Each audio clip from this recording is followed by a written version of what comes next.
The hardest battles are fought in the mind. Never let him go. I'm not gonna let him rot here! You're the one rotting here. Leave me alone! You will die here. No! And all your suffering will have been for nothing. Shut up!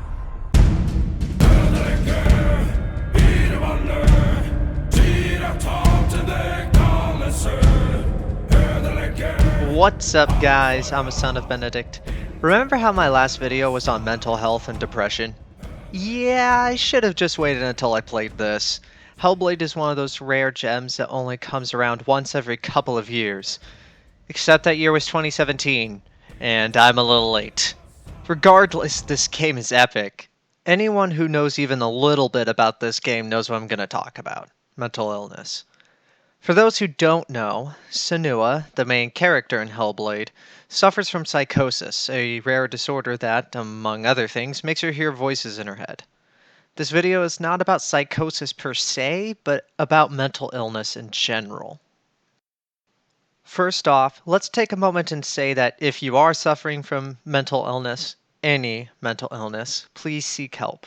There is no shame in going to counseling and no shame in going to the doctor. Please take care of yourself. Now, on with the video. The game is about Senua handling her psychosis, and this video is about the message that Senua sends to anyone struggling with mental illness. As such, massive spoilers ahead, because I will be discussing the entire journey. To understand Senua, we have to understand her story. She was born with a special gift of sight. It is unclear if this is directly related to the psychosis or not. Probably is. But her mother also has the same gift. It's also implied that she also suffers from psychosis. Together they could see things that the rest of the world couldn't. But at the age of 5, Senua's mother is killed, presumably by her father Zinbel, because she defied the gods, as Zinbel said. He then raises Senua, heavy air quotes, mostly by isolating her from the outside world. She's also manipulated and abused to the point that she forgets that she witnessed her own mother's death. One day when running errands, she sees Dillion, a young Celtic warrior. She eventually approaches him, and they essentially just fall in love and become warriors together, like you do. There's not much information about how their relationship developed, but we do know that Dillion was very aware of Senua's condition. One of the levels in the game has Senua go through a pitch-black forest using only flickering lights and sound cues to light the way. And also pulsating monsters of something that I don't want to know. Please stay away the heck over there and don't touch me, please!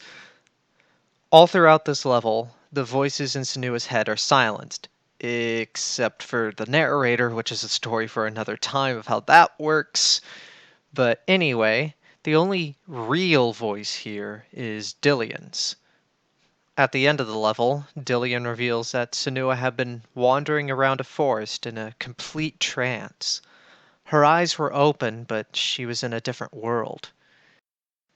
Senua thanks Dillion for pulling her out, but he says that she pulled herself out.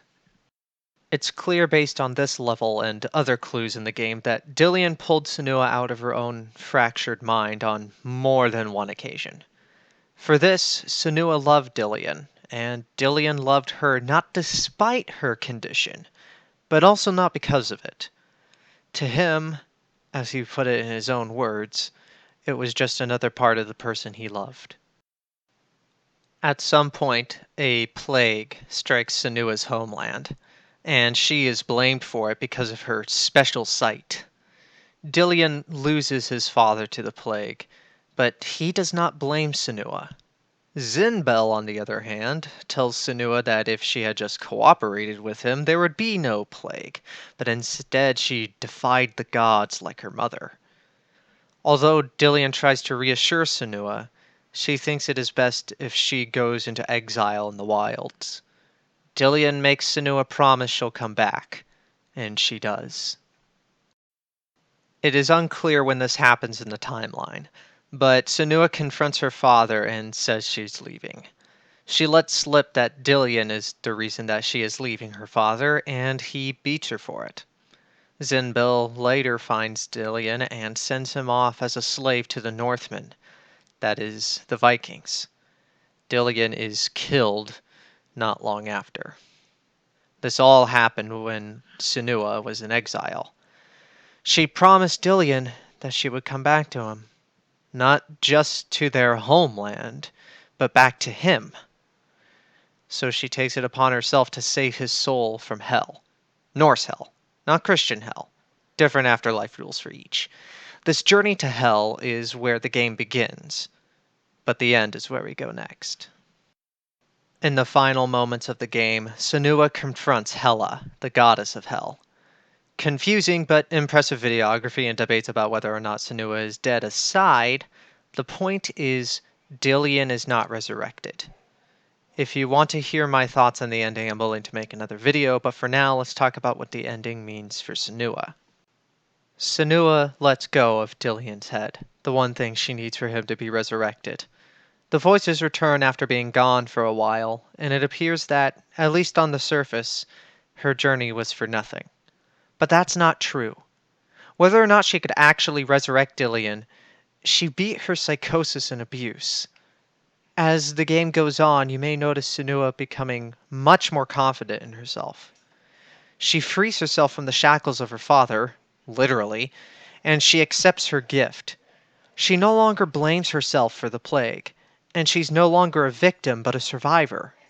She leaves for her next story as her own person, freed from the shadow of her father and the false guilt he planted in her mind.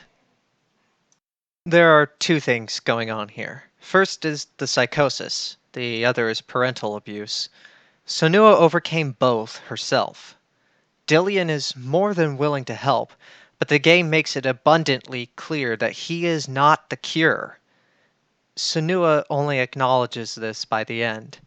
She lets Dillion rest in peace.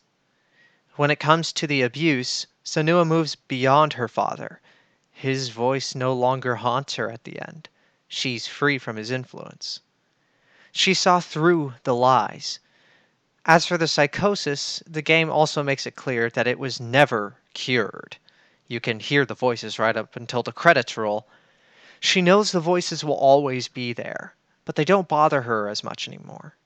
She will always have psychosis. There is no cure, but that's okay. She's overcome her abuse, and her mental illness no longer stops her. I say this video is about mental illness in general because Senua's journey can apply to almost any mental illness. Point is, you can overcome. No one person will cure you, not a boyfriend or girlfriend, not a parent or sibling. Those people can help, but you have to choose to live. As Dillion's father says, the hardest battles are fought in the mind, and those that fight back are the greatest warriors. Saint Benedict and Saint Scholastica, pray for us. Goodbye.